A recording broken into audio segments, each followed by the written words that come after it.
Hi, my name is Nathan Kroll. I work here at Bastion Point Technology here in Richmond, Virginia, your foundation for a better network.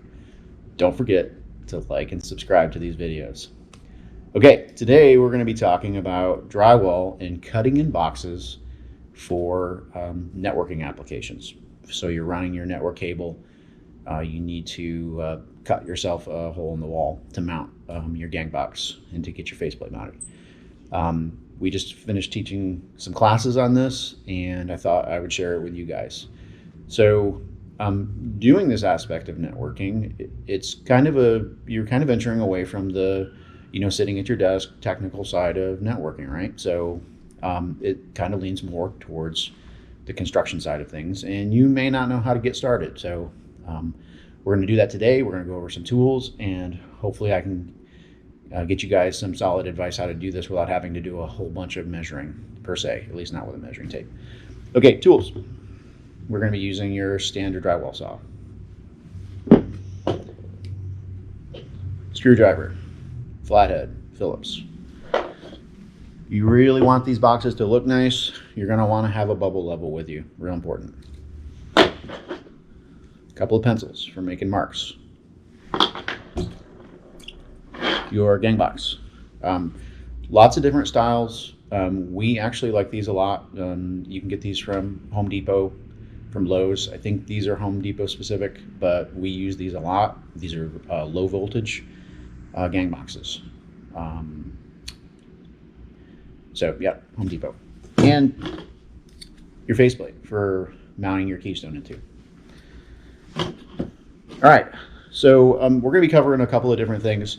When you have a blank wall, and as long as you know where your studs are, you can put your gang box wherever you want. However, things need to be a little bit more precise when you're trying to match existing boxes, whether this be a box that has a telephone jack or a receptacle, like in this case.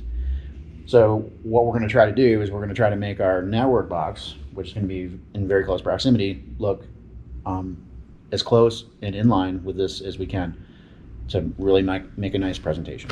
All right, so your standard electrical box. The first thing you have to consider is in almost every application, there's going to be a stud on either the left-hand side or the right-hand side of your electrical panel. So you need to take that in consideration when mounting your gang box, because if you cut in too close, you're going to be cutting into your stud, and that's just going to make a lot of problems for you.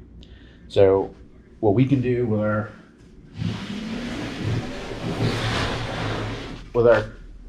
demonstration wall here is we can spin it so that you can see that. You can see how that the gang is right up against the stud, and so you have to take this in consideration when cutting your box, obviously. To find the stud, you can use a stud finder. We're not going to be doing that today.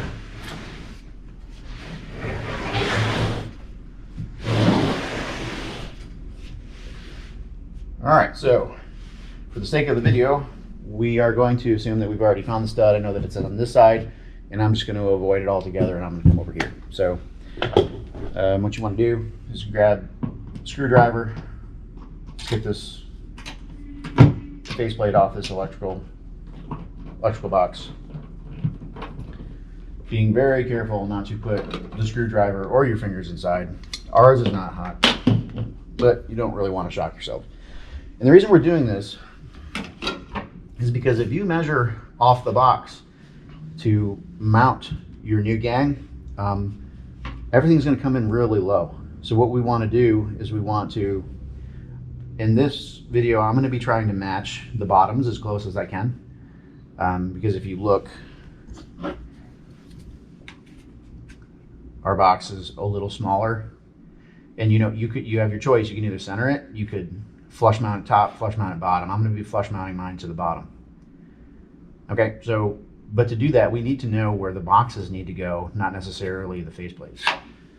So I'm going to take the faceplate off, and what I'm going to do is I'm going to take my bullet level, and I'm going to come right up to the bottom of this electrical gang box, and I'm going to get my bubble right here leveled in the center, and I'm going to make myself a mark.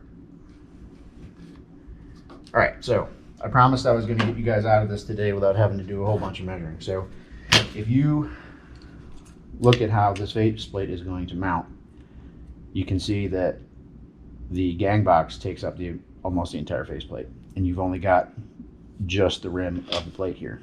Okay. With this larger box, by comparison, you can see as it sits, because it's a larger faceplate, you know, you've got not only the lip, which in this case is larger, but you've got this as well. And so what we're going to say is this is about a pencil width in difference, you know, between the two faceplates. So what we're going to do, we're going to take a second pencil, and we're just going to come down one pencil width and make a mark. All right, then with our bullet level, we're going to make sure that we're level off our other box. We're going to make our mark so that we know how to set this on the wall. Okay, so if you look at these have holes, right? 4. And what those holes represent is the outside perimeter of this gang box. And what we're going to do is we're going to use that as measurement. So we're going to bring that down to that second mark that we made, the line where we know the gang is going to be mounted.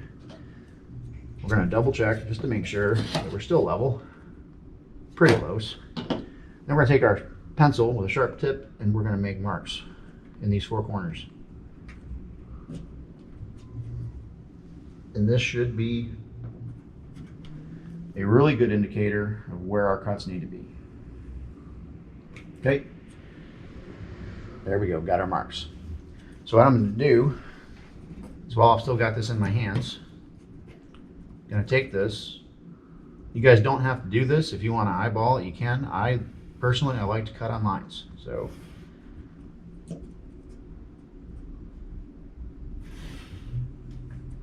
just makes things a little easier.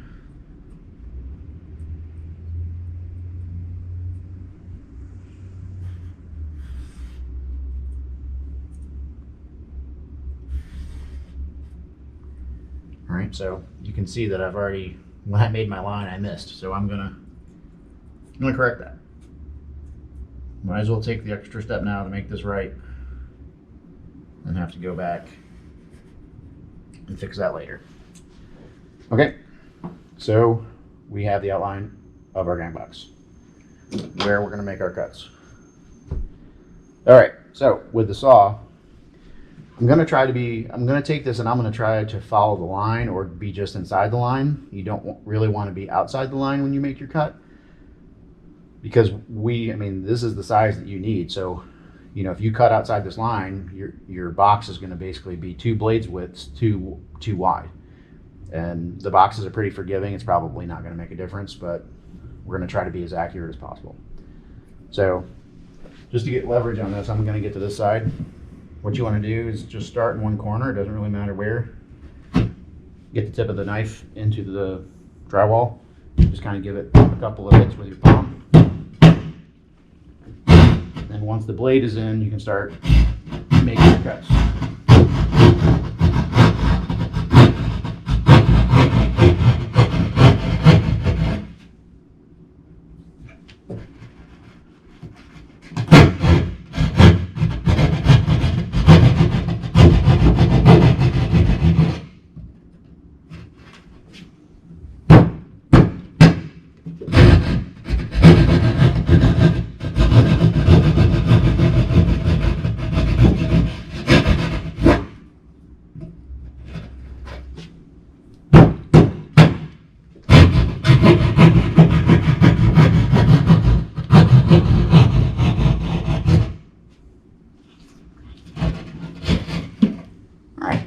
We didn't do too bad of a job. We're slightly inside on the side, but it is drywall, so it's pretty easy to clean up. You need to. Corners are good. All right. I'm gonna switch back over here. What I'm doing is I'm actually going to swap the flathead with the Phillips, because the gang box itself has the Phillips head screws. All right, so the way these gang boxes work is they have these paddles, okay? So once we slide this into our wall cavity and we start to advance these screws, the paddles flip up and they grab the drywall from the other side. And the reason we don't want to make the hole too big is this part of the gang box has to make purchase on the wall. It has to grip the wall on this side so that the paddle has something to press into. Make the hole too big and you don't have anything to grab. So that's the reason why the holes need to be as accurate as possible.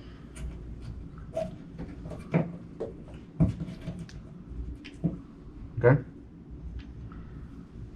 So once it's in, we just advance these screws.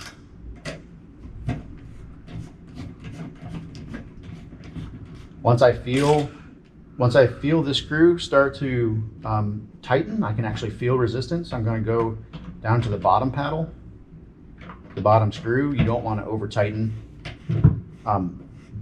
either top or bottom, because it's going to want to make, one side or the other kick out, and you don't really want that. You want that to sit as flush as possible on the wall. Go back and give them a couple twists. At this point, if you want, you can take your level.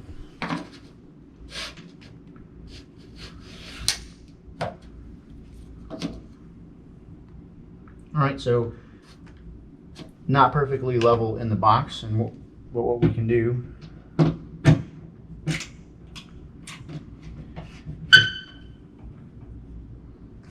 is we can loosen it up a little bit.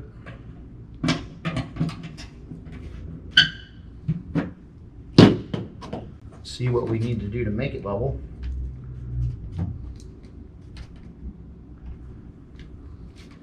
And then kind of holding what we've got, retighten the screws. I have to walk over here again to get leverage.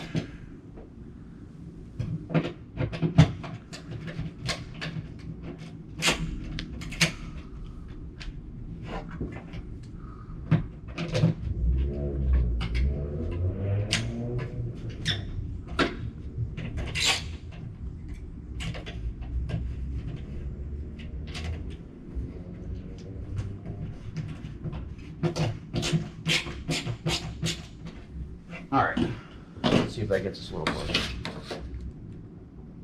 Yeah, the point is take your time in this stage, because if everything is level and everything is true, you're not going to have to fight it once you put your faceplate on. So if you need to take that extra moment to readjust your box, because there is, even though we've cut as closely as possible, there still is a little play there. I mean, you saw that when I advanced those screws, my first attempt was not level at all. I had to back those screws out. I had to adjust.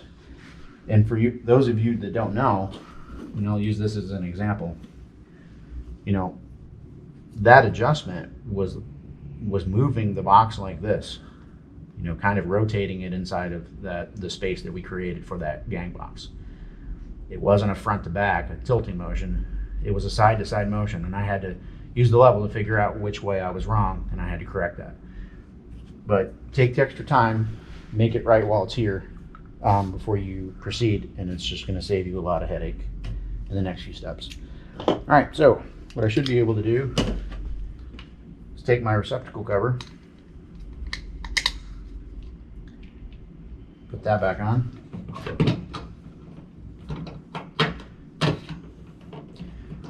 You can see even with these receptacle covers, there is a little play. Like if I don't tighten my screw down all the way, I can get some play in that. So what I want to do, square that up.